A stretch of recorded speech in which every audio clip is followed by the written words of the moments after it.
കൊല്ലം കണ്ടാലില്ലം വേണ്ട, കൊല്ലം കണ്ടാലില്ലം വേണ്ട.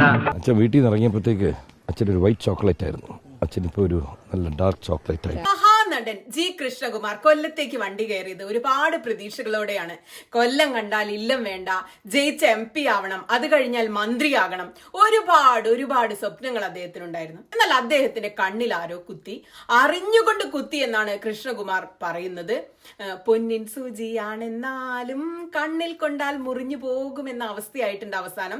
കൃഷ്ണകുമാറിന് സംഭവിച്ച അപകടത്തിൽ എമ്പതിയുള്ള ആള് തന്നെയാണ് ഞാനും. എന്നാൽ ഒരു തെളിവുമില്ലാതെ എതിരാളികളെ ആക്ഷേപിക്കുകയും രാഷ്ട്രീയ ഗൂഢാലോചന പറയുകയും മനഃപൂർവ്വം ആരോ കണ്ണിൽ കുത്തി എന്ന് പറയുകയും അതിലേക്ക് തൃശൂർ പൂരം വരെയുള്ള കാര്യങ്ങൾ കൊണ്ടുവരികയും ചെയ്തിട്ട് ഇന്നലെ പ്രതിയെ പിടിച്ചപ്പോൾ അത് BJP-കാരനായിരുന്നു. തൃശൂർ പൂരവുമായി ബന്ധപ്പെട്ട വിഷയവും അവിടെ ഈ ഹിന്ദു വിശ്വാസികളെ വേദനിപ്പിക്കുന്ന പല സംഭവങ്ങളും അവിടെ നടന്നു.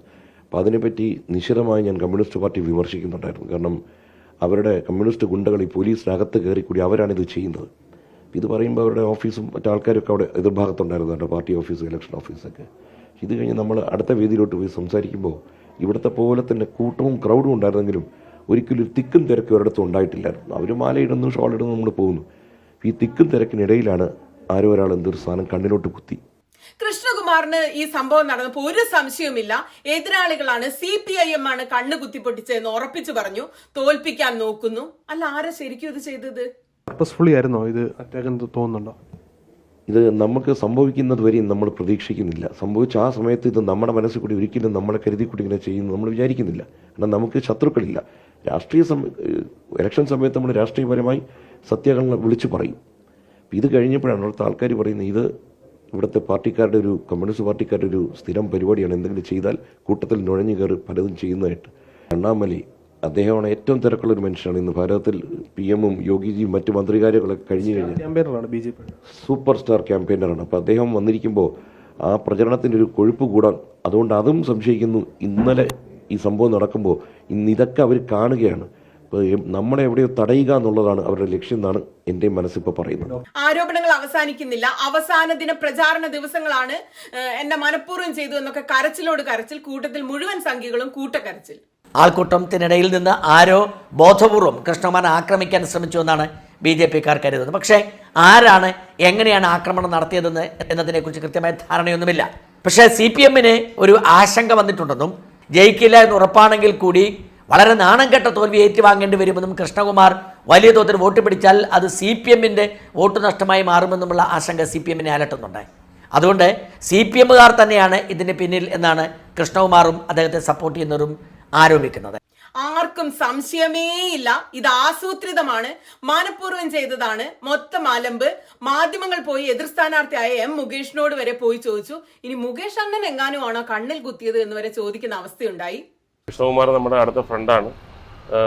വളരെ ശ്രദ്ധിക്കേണ്ട ഒരു കാര്യമാണ്. കാര്യം നമ്മൾ ആൾക്കൂട്ടത്തിൻ്റെ അടുത്തോട്ട് പോകുമ്പോൾ അവർ മനഃപൂർവ്വമൊന്നും ആയിരിക്കത്തില്ല. അവർ ആരാധന കൊണ്ടായിരിക്കാം, അശ്രദ്ധ കൊണ്ടായിരിക്കാം. അതെല്ലാം ഈ ഇലക്ഷൻ സമയത്ത് കുറച്ച് കോഷ്യസ് ആകണം. നാട് മുഴുവൻ ഇളകി മറിഞ്ഞു. തമിഴ്നാട്ടിൽ നിന്ന് മൂത്ത സംഖ്യ അണ്ണാമലൈ വന്നു. കണ്ണ് ഡ്രസ് ചെയ്ത കണ്ണുമായിട്ട് കൃഷ്ണകുമാർ വണ്ടിയിൽ കയറിപ്പോയി. കണ്ണിന്റെ കോർണിയലാണ് കട്ട് സംഭവിച്ചിരിക്കുന്നത്. റെസ്റ്റ് എടുക്കാൻ പറഞ്ഞെങ്കിലും ഇന്ന് അണ്ണാമലൈജിയെ പോലെ ഒരു വ്യക്തി ഇവിടെ വരുമ്പോൾ നമുക്കിതിൽ നിന്ന് മാറി നിൽക്കാൻ പറ്റില്ല. പിന്നീട് അവർ പറയാൻ വെച്ചാൽ അവിടുത്തെ ആൾക്ക് ഈ കമ്മ്യൂണിസ്റ്റ് പാർട്ടിയുടെ രീതി ഇങ്ങനെയാണ്. കാരണം ബഹളം ഉണ്ടാക്കുക, പരിക്കേൽപ്പിക്കുക. അപ്പൊ പല വിഷയങ്ങൾ അവർ പറയുന്നു. ഒന്ന്, നിങ്ങളെ സംസാരിച്ചത്, രണ്ട്, ചന്ദനത്തോപ്പിൽ പകരം വീട്ടിയതാണോ, ഒന്നും അറിയില്ല. അവസാനം ഫൈനലി പ്രതിയെ പിടിച്ചു. അപ്പോഴാണ് ട്വിസ്റ്റോട് ട്വിസ്റ്റ്. കൊല്ലത്ത് NDA സ്ഥാനാർത്ഥി ജി കൃഷ്ണകുമാറിനെ ആക്രമിച്ച കേസിൽ BJP പ്രവർത്തകൻ അറസ്റ്റിൽ. മുളവന സ്വദേശി സനലാണ് പിടിയിലായത്. CPM-നെ പ്രതിക്കൂട്ടിലാക്കുന്ന രീതിയിലായിരുന്നുവല്ലോ NDA സ്ഥാനാർത്ഥിയുടെ ആരോപണം. പക്ഷേ പോലീസ് നടപടി വരുമ്പോൾ BJP പ്രവർത്തകൻ ഇപ്പോൾ അറസ്റ്റിലായിരിക്കുന്നു. പൊന്നിൻ സൂചിയാണെന്നാലും കണ്ണിൽ കൊണ്ടാൽ മുറിഞ്ഞു പോകും. പ്രതിയെ പിടിച്ചു കഴിഞ്ഞപ്പോ അത് BJP-കാരനാണ്. കൃഷ്ണകുമാറിന്റെ പ്രചാരണ പരിപാടിക്ക് വന്ന ആളാണ്. കൃഷ്ണകുമാറിന് വേണ്ടി വോട്ട് ചെയ്യാനും വോട്ട് ചോദിക്കാനും ആളുകളോട് സംസാരിക്കാനും വേണ്ടി വന്ന ആളാണ്. അബദ്ധത്തിൽ അയാളുടെ കയ്യിലിരുന്ന താക്കോല് പുള്ളിയുടെ കണ്ണിൽ കുത്തി എന്നാണ് അറസ്റ്റ് ചെയ്തപ്പോ അയാൾ പറയുന്നത്. അപ്പൊ ഇത്ര നേരം കൃഷ്ണകുമാർ പറഞ്ഞതൊക്കെ എന്തായി? ബോധപൂർവ്വമുള്ള ആക്രമണമായിരുന്നു കൃഷ്ണകുമാർ പരാതിയായി കുണ്ട്ര പോലീസിൽ നൽകിയ പരാതിയിൽ പറഞ്ഞിരുന്നത്. സംഭവത്തിൽ കുണ്ട്ര പോലീസാണ് അന്വേഷണം ഇപ്പോൾ പ്രാഥമികമായി നടത്തിയിരിക്കുന്നത്. പ്രാഥമികമായി നടത്തിയ അന്വേഷണത്തിലാണ് കൃഷ്ണകുമാറിനെ സ്വീകരിക്കാൻ എത്തിയപ്പോൾ BJP പ്രവർത്തകനായ മുളവന സ്വദേശി സനലിന്റെ കയ്യിലിരുന്ന താക്കോൽ അബദ്ധത്തിൽ കൊണ്ടതാണെന്ന് പോലീസ് കണ്ടെത്തി. തുടർന്ന് കൃഷ്ണകുമാറിന്റെ പരാതിയുടെ അടിസ്ഥാനത്തിൽ സനലിനെ കസ്റ്റഡിയിലെടുത്ത് സ്റ്റേഷൻ ജാമ്യത്തിൽ ഇപ്പോൾ വിട്ടയച്ചിരിക്കുകയാണ്. ആയുധം ഉപയോഗിച്ച് ആക്രമിച്ച കുറ്റമാണ് പോലീസ് നിലവിൽ സനലിനെതിരെ ചുമത്തിയിരിക്കുന്നത്.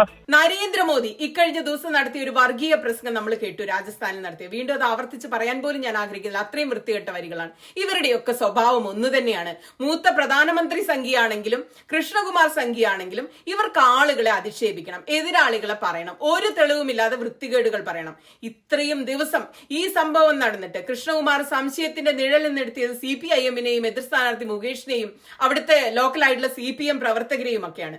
ഇനി മുകേഷിനോടും മറ്റ് CPIM-കാരോടും മാപ്പ് പറയാൻ കൃഷ്ണകുമാർ തയ്യാറാണോ? ഇതിന്റെ ഉത്തരം കൃഷ്ണകുമാർ തന്നെ പറഞ്ഞിട്ടുണ്ട് കേട്ടോ. ശത്രുക്കളോട് പോലും ഇത് ചെയ്യരുത്, അത്രയേ പറയാനുള്ളൂ. ഈ പരാജയ ഭീതിയിൽ പലരും പലതും ചെയ്യും. പക്ഷേ ഇത്തരം കാര്യങ്ങൾ ഒരു പാർട്ടിക്കാരും ചെയ്യരുത്. ആർക്കും എതിരെ നമ്മൾ പോലും നമ്മുടെ ശത്രു എന്ന് കരുതുന്ന പാർട്ടിയുടെ ആൾക്കാരോടും നമ്മൾ ചെയ്യാൻ പാടില്ലാത്ത കാര്യം ആണെങ്കിൽ ഊഹാപോഹങ്ങളും ഏറലുണ്ട്. എന്തായാലും ഒരു കാര്യം പറയാം, ഇനി ഇത് പറഞ്ഞു നടക്കുന്നവരെ ഞങ്ങൾ കായികമായും നിയമപരമായും നേരിടും. അത് കള്ളിഷാപ്പിലിരുന്ന് കുശുകുശു പറയുന്നവരായാലും മേടയിലിരുന്ന് താളത്തിൽ പറയുന്നവരായാലും ശരി. ഞാനും ചാണകം, നിങ്ങളും ചാണകം.